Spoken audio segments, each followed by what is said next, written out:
c'est nouveau ça en plus? Ouais, c'est un Batarang. Ah ouais, stylé. Un Batarang, Batman, quoi.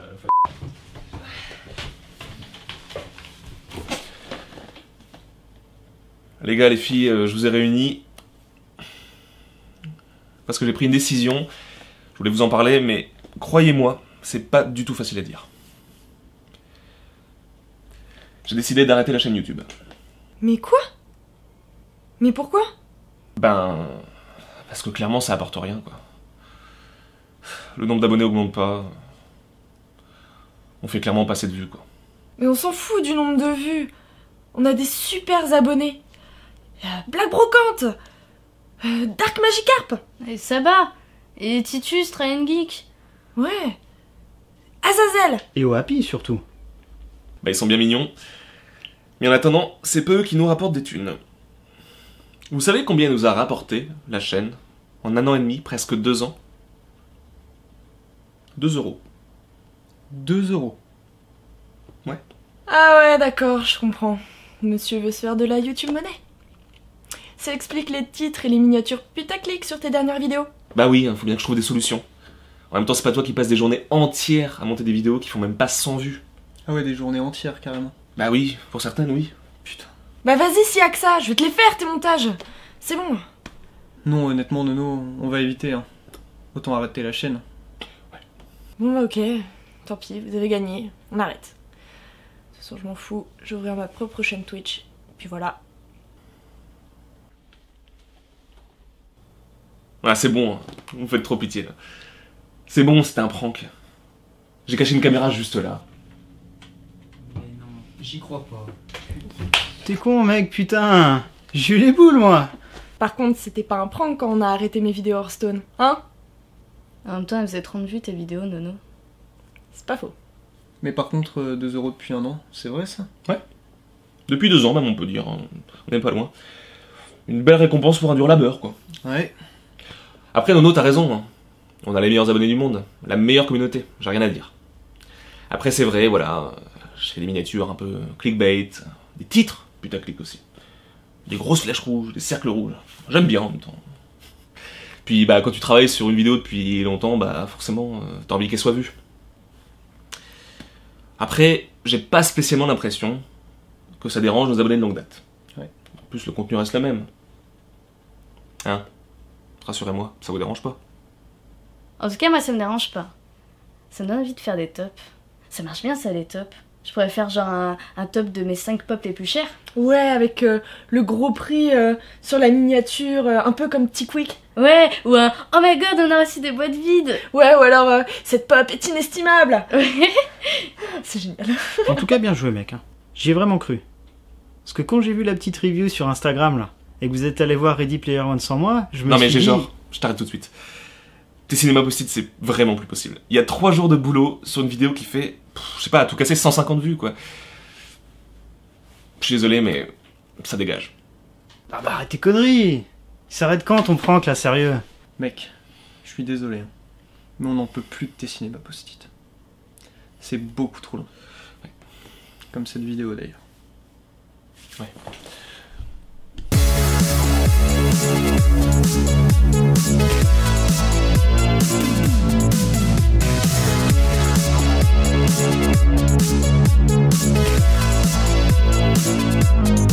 Salutos, comment ça va-t-il? Et je parle une langue qui mélange espagnol, portugais et puis un petit peu de croate, je crois. On se retrouve tous les dimanches pour un retour de vide-grenier. Cette fois-ci, je ne suis plus tout seul, Sansan est rentré, ça me fait plaisir. Parce que vous avez été très nombreux à aimer mon vide-grenier. Je pense peut-être que c'est par rapport au titre et à la miniature. Mais en tout cas, j'ai eu beaucoup de hashtags le porno c'est la vie, donc eh ben, le porno c'est la vie, quoi. Et cette semaine encore de magnifiques trouvailles, je suis très content. Et on va commencer pour garder les bonnes habitudes avec moi par un jeu Microsoft. Et il s'agit de NBA 2K15 sur Xbox One. Je suis vraiment content de rentrer enfin un NBA 2K dans la collection, parce que oui, je me suis engueulé par notre ami Pilou. Alors je sais pas si vous le connaissez, mais il a joué dans plusieurs vidéos sur l'AS Family il y a quelques temps de ça, un espèce de court-métrage sur Doctor Who, une ouverture de box, tout ça, et puis c'est lui qui poursuivait Sansan en faisant une tête dégueulasse. Les plus vieux s'en rappelleront. En tout cas, il nous avait engueulé quand on avait rentré en vide-grenier il y a quelques temps de ça, un NBA Live, il nous avait dit mais c'est de la grosse merde, pourquoi vous avez acheté ça? Je sais pas. Mais là, on a enfin un NBA 2K, ne m'engueule plus s'il te plaît. Et oui, moi j'aime beaucoup les jeux de basket, mais j'y jouais chez des potes ou autres, et j'en avais aucun dans la collection. Du coup, je connaissais pas trop la différence entre un NBA NBA 2K, NBA Live, je savais pas trop à quoi m'en tenir, mais du coup j'ai compris en me renseignant sur ce NBA 2K. Là où un NBA Live est techniquement dégueulasse et en fait est un mauvais jeu, d'ailleurs on l'a toujours pas testé pour vous dire, hein, quand on a vu les notes sur les tests et tout, et puis les avis des joueurs, ça nous a vite refroidi à le tester. Bon, on l'avait payé 1 €, je vous rappelle, donc c'est pas très grave. Là au contraire, ce NBA 2K est un exemple de technicité avec des joueurs hyper réalistes dans leur comportement ou leur animation, avec du coup une physique de jeu incroyable. Et ce qui saute aux yeux avant tout quand tu démarres le jeu, c'est la beauté du titre et son réalisme. Ça va de la sueur au crissement de pas sur le parquet et tout, c'est ultra stylé. Cet opus 2015 propose en plus des joueurs de la NBA qu'on connaît, que moi je connais pas, d'ailleurs c'est bien marqué dessus avec un gros autocollant inclus Kevin Durant.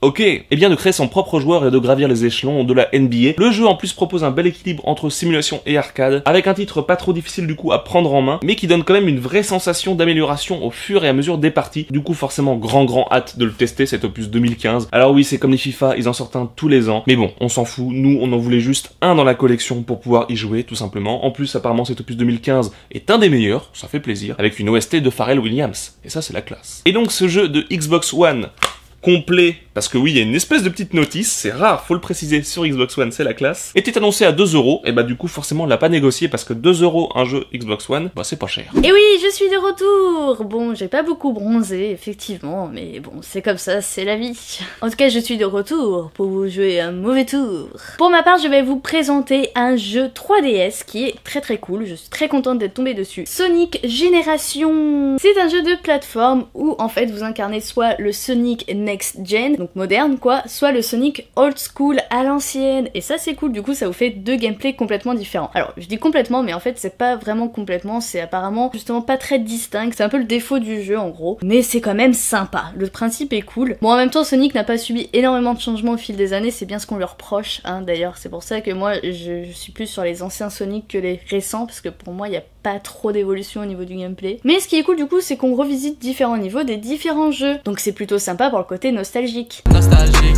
j'en suis nostalgique, yeah. Du coup, pourquoi faire un opus basé sur la nostalgie comme ça? Eh bien tout simplement parce qu'il est sorti pour les 20 ans de Sonic, qui a donc l'âge de Saran si on fait le calcul. Mais ceci n'a aucun rapport avec la vidéo. Comme je vous ai dit, j'apprécie particulièrement les anciens Sonic. Du coup forcément il fallait que je possède ce titre parce qu'il est cool. Surtout qu'on ne l'a eu que pour 6 €, donc c'est un prix vraiment cool pour de la 3DS. Et il est bien sûr complet en plus de ça. On reste sur de la 3DS, mais une console. Ça nous fait extrêmement plaisir quand on peut vous présenter des consoles en vide-grenier, tout simplement parce que ça nous fait très plaisir de trouver des consoles en vide-grenier, c'est pas courant. Bon, malheureusement, toujours pas de Mega Drive pour 100, mais on trouvera un jour, c'est sûr, j'y crois en tout cas. Ici, on est sur une console en loose, je sais que le mot loose vous plaît, hein. Une 3DS, vous l'avez compris, de couleur noire, la couleur de base, hein. C'était noir ou bleu lagon, je crois, à sa sortie. J'aurais préféré bleu lagon, mais c'est noir, c'est très bien. La console a beau être en loose, il y avait quand même un chargeur avec, c'est toujours ça. Une pochette de transport orange, horrible, mais vraiment très moche, mais qui a le mérite d'être bien dur et de bien protéger la console, donc c'est cool. Et dedans, une petite surprise, un jeu en loose. Pirates des Caraïbes jusqu'au bout du monde. Voilà. Alors Sanson et moi, vous le savez sûrement, mais on est vraiment pas fan des films Pirates des Caraïbes. Donc le jeu, bah,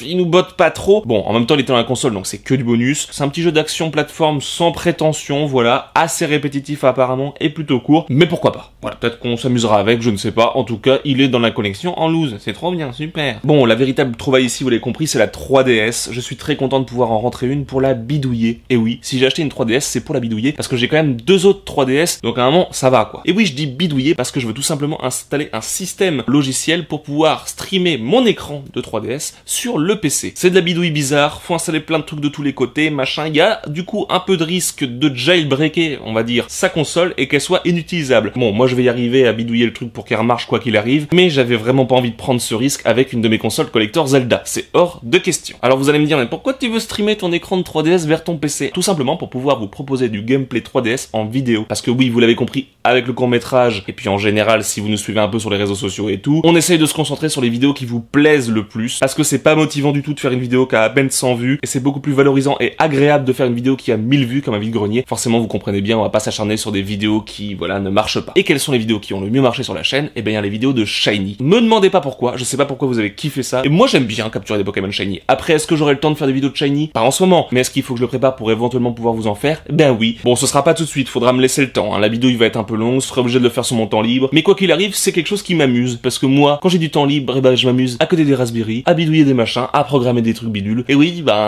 chacun ses passions, hein. C'est pas pour rien que j'ai mis le mot geek dans AS Family collection geek. Voilà, c'est parce qu'on est un peu des geeks, même si ce terme est dégueulasse. Et du coup, cette console, on l'a eu à un prix idéal pour faire de la bidouille, justement. Parce que oui, ça fait longtemps que je cherchais une 3DS, mais hors de question d'aller l'acheter en cash, hein, beaucoup trop cher. On l'a eu pour seulement 10 € sans négociation. Une console encore d'actualité aujourd'hui à ce prix-là, c'est assez hallucinant, surtout qu'elle est juste parfaite. Alors forcément, on l'a testé en vide-grenier d'ailleurs. Testez toujours les consoles en vide-grenier dès que vous pouvez. Prenez des piles avec vous, c'est la base pour les Game Boy et autres consoles à piles. Et ayez un chargeur de secours 3DS et tout, parce que ça peut vraiment servir quand les gens n'en ont pas. Tout marche parfaitement, les boutons répondent hyper bien, l'écran tactile est immaculé, c'est impressionnant. Le joystick n'a aucun jeu, l'écran du haut n'a pas de rayures non plus, donc c'est parfait. Même la 3D marche, donc c'est nickel. On reste sur de la Nintendo, et oui, c'est un peu le vide-grenier de Saran, encore une fois, parce qu'entre Microsoft, Nintendo, le mec, il est servi. Et là, en l'occurrence, je vous présente un lot de jeux Wii. Alors, je vais tous vous les présenter d'un coup, parce qu'en fait, c'est la même licence, voilà, donc ça va aller très vite. Ce sont tout simplement des Just Dance. Le Just Dance premier du nom, ça c'est cool. Le Just Dance 3, parce que le 2, on l'avait déjà. Le Just Dance 2014.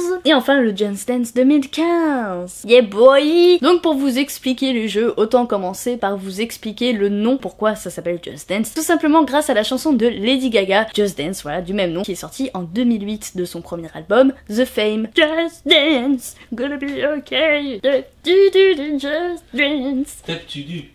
Oui, Ah d'accord. Bon, je vous apprends rien, le principe du jeu forcément c'est de danser, voilà, en suivant les pas d'un danseur silhouette, voilà, on voit pas du tout son visage ni rien. D'ailleurs j'aime beaucoup cette esthétique des Just Dance, heureusement qu'ils la gardent, parce que j'aime bien le principe en fait. Donc vous suivez les pas grâce, alors ça dépend de la plateforme bien sûr, sur Wii, grâce au Wiimote, si c'est sur PS3, PS4, eh bien c'est grâce au PlayStation Move, et sur Xbox c'est grâce à la Kinect, of course. Là y a pas besoin de manette, c'est tout ton corps qui bouge, et c'est mieux je trouve. Bon là en l'occurrence on est tombé sur un stand où la personne vendait presque le full set, on peut le dire. On est arrivé dessus, on a fait oh my god mais c'est trop bien parce que c'est genre tous les Just Dance qui nous manquent, et on les rentre tous d'un coup. Bon elle les vendait 5 €, c'est un peu cher, mais en même temps comme on en a pris plusieurs, forcément on a négocié, on a demandé un Just Dance gratuit, ça va de soi. Ce qui fait du coup 15 € les 4 Just Dance. Alors vous vous direz sûrement, mais pourquoi en faire autant des Just Dance? Mais oui alors Sansan, pourquoi en faire autant? C'est tout simplement parce que c'est comme les Best of Energy Summer Hit, le truc comme ça, c'est pour avoir les tubes de l'année. C'est le cube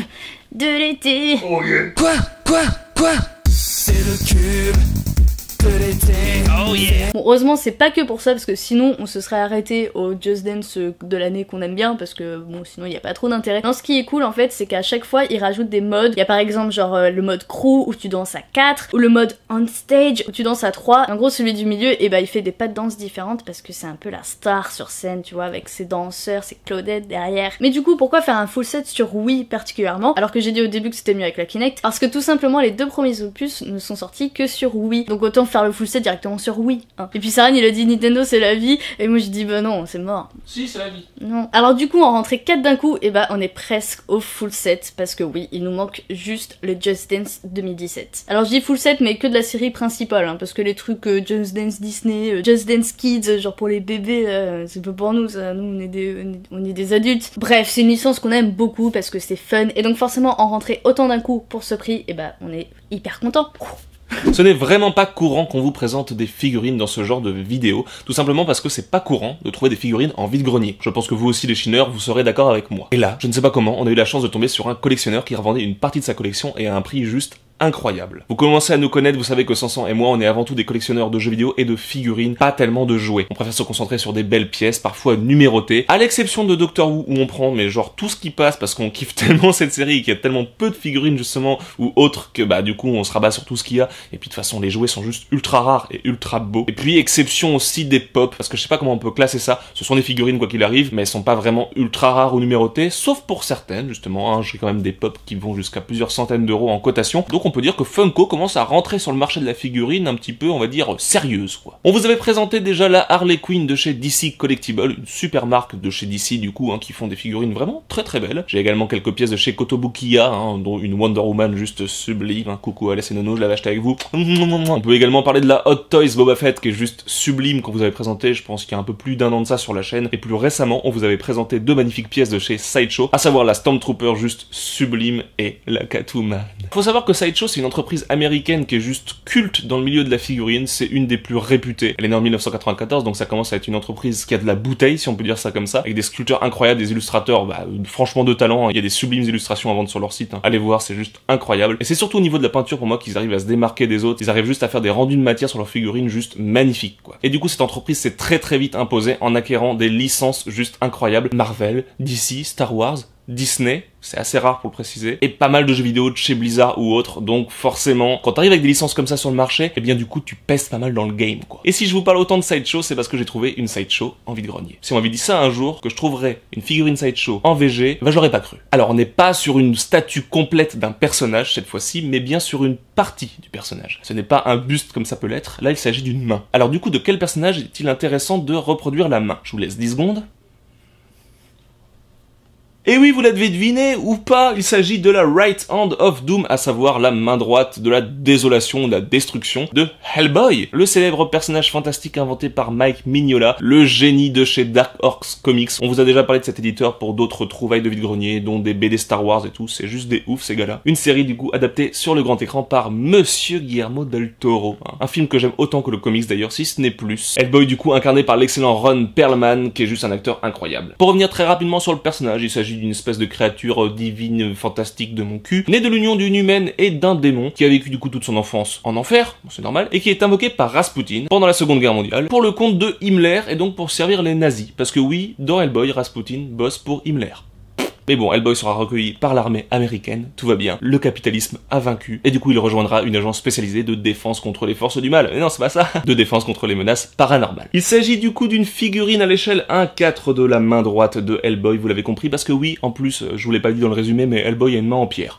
Alors cette figurine date de 2004, ce qui coïncide exactement avec la sortie du premier film du coup de Guillermo del Toro, et d'ailleurs cette figurine est bien une figurine du film, puisque le logo de Hellboy est celui du film et non du comics. On retrouve également sur la partie fausse pierre, qui est juste trop belle, parce que du coup Sideshow, ils sont juste trop bons en peinture, comme je vous l'ai dit, et bien le logo de l'agence du coup de défense contre les forces paranormales, et donc on retrouve la main de Hellboy à l'échelle 1/4. Alors du coup, pour ceux qui ne sont pas familiarisés avec les figurines, l'échelle 1/4 veut tout simplement dire 1/4 de la taille normale. Donc vous multipliez cette main par 4, et vous avez la taille de la main de Hellboy, et c'est là qu'on se rend compte que Hellboy a juste une main droite énormément grosse. En plus, ce qui est vraiment cool, c'est que vous le savez pas, mais nous, on est des grands fans de cette proportion-là. On aime beaucoup le 1/4. On est un peu moins fan du 1/6, qui est pourtant l'échelle la plus courante en figurine. Et tomber du coup sur une figurine Sideshow d'un de mes comics et films préférés à l'échelle 1/4 en vide-grenier, c'est juste trop bien. Ce qui est encore mieux, c'est son prix. On l'a payé seulement 10 € cette figurine. C'est assez incroyable. Faut savoir en plus qu'en me renseignant, je me suis rendu compte un peu de la rareté de cet objet, puisque oui, comme je vous l'ai dit, il date de 2004. Il commence du coup à être assez vieux. Ça en fait forcément un item rare. Et donc sur les sites d'enchères ou sites de vente, cet item part à des prix juste incroyables, plusieurs centaines d'euros. Donc forcément, vu le prix qu'on l'a payé en état nickel dans sa boîte d'origine, c'est hyper important pour les figurines. Ça fait même partie peut-être des plus belles trouvailles que j'ai pu faire en vide-grenier pendant ma longue carrière de chineur. C'est une très belle pièce qui rentre dans la collection. Elle va aller sur l'étagère à Blu-ray, parce que pour l'instant, il n'y a pas vraiment d'espace à Hellboy, parce que c'est notre première, du coup, figurine Hellboy. J'ai même pas les pop Hellboy. Je peux même me gratter avec. Ouais, je me gratte avec une Sideshow, ça vous pose problème ? Moi je suis comme as. On reste dans le cinéma et moi aussi je vais vous présenter un très bel objet que je suis très contente de posséder enfin. Il s'agit du coffret collector du Para. Et oui, la célèbre trilogie de Francis Ford Coppola avec Al Pacino et Marlon Brando pour ne citer que. Film bien sûr oscarisé, enfin sauf le dernier, mais en même temps il est sorti beaucoup plus tard, dans les années 90, mais quand même nommé, hein, ça va de soi. 3 films devenus hyper cultes grâce forcément à leur scénario hyper bien écrit, au casting de rêve forcément, Marlon Brando.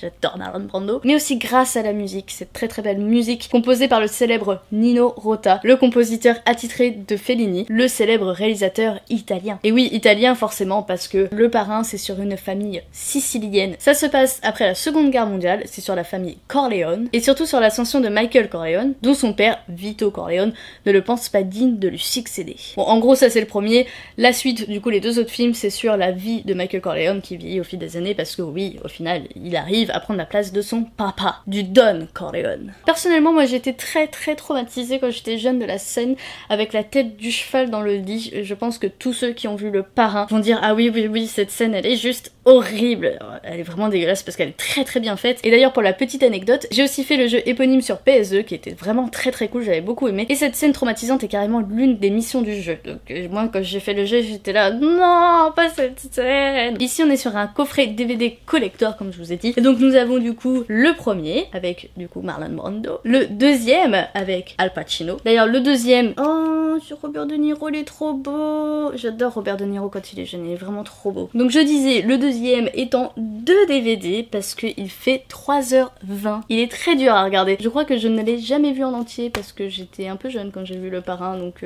j'avais pas le motif, j'avais pas. Et donc ensuite nous avons encore une fois Al Pacino pour le troisième film, qui fait du coup Michael Corleone très vieux, des années plus tard. Et enfin le dernier DVD, c'est un DVD bonus, voilà, là on voit du coup Francis Ford Coppola derrière la caméra, si c'est pas classe ça mon gars. Alors ce DVD bonus c'est vraiment très cool, c'est pour ça que le collector est très intéressant. On a quand même du coup dedans un documentaire de 69 minutes, sur du coup les coulisses du tournage, avec des interviews des acteurs et tout ça, le making of, donc c'est vraiment très intéressant. Moi je suis fanat de ce genre de bonus, j'adore voir comment ont été faits les films et tout. On a aussi des scènes coupées, on a aussi carrément les vidéos des remises des Oscars, je trouve ça cool aussi à voir. On a aussi forcément la musique et tout ça, donc bref, il y a plein de trucs dans ce DVD. J'ai gardé le prix pour la fin parce que c'est juste incroyable. On l'a payé que 1 euro les gars. Il était dans un bac avec plein de DVD. On a dit c'est combien les DVD? 1 euro. Ah d'accord, ben on vous prend celui-là. On était fous avec Sarah. C'est vraiment cool. Moi j'adore ce genre de film. J'adore, je suis fan des films de mafia, gangsters. Comme les Il était une fois en Amérique avec Robert De Niro justement, ou Les Incorruptibles, ou Gang of New York, ce genre de film là. C'est vraiment un genre que j'apprécie vraiment beaucoup. Et du coup grâce à cette trouvaille je vais pouvoir enfin revoir Le Parrain. Parce que oui, ça fait des années que je l'ai pas vu. J'espère que ce vide-grenier vous a plu. Je fais une très belle imitation de Don Corleone, c'est dégueulasse. Franchement, cette semaine de très belles trouvailles, des très bons prix, ça motive à se lever tôt, à faire le vide-grenier. En l'occurrence, là, on s'est pas levé très tôt, et on a trouvé des trucs de ouf. Donc, en fait, ça sert à rien de se lever tôt. Voilà, on s'en fout. On n'est pas à Paris, là, les gars. On est en Bretagne. En tout cas, si la vidéo vous a plu, vous n'hésitez pas à nous laisser un pouce bleu et à laisser un commentaire également, parce qu'on aime vous lire, et ça nous référence bien, et on est content. Et comme on vous l'a dit, nous, on a besoin de motivation pour faire des vidéos, c'est normal. Et si vous n'êtes pas abonné, bah abonnez-vous justement. Hein, vous l'avez compris avec un peu le court-métrage, hein. C'est pas une question d'être juste de plus en plus juste pour le symbole, c'est vraiment parce que ça nous motive. Quand on voit le nombre d'abonnés augmenter juste quand on sort une vidéo, ben on se dit la vidéo a plu, on se dit que le travail qu'on a fourni dessus a plu également. Donc si ça vous a plu, et ben vous faites tout ça, et ce sera une belle récompense, et on vous fera plein de gros bisous. Et d'ailleurs je vous fais plein de gros bisous. Je vous dis à très bientôt pour une nouvelle vidéo, ce sera samedi prochain, sûrement avec une ouverture de un de vos colis. Waouh.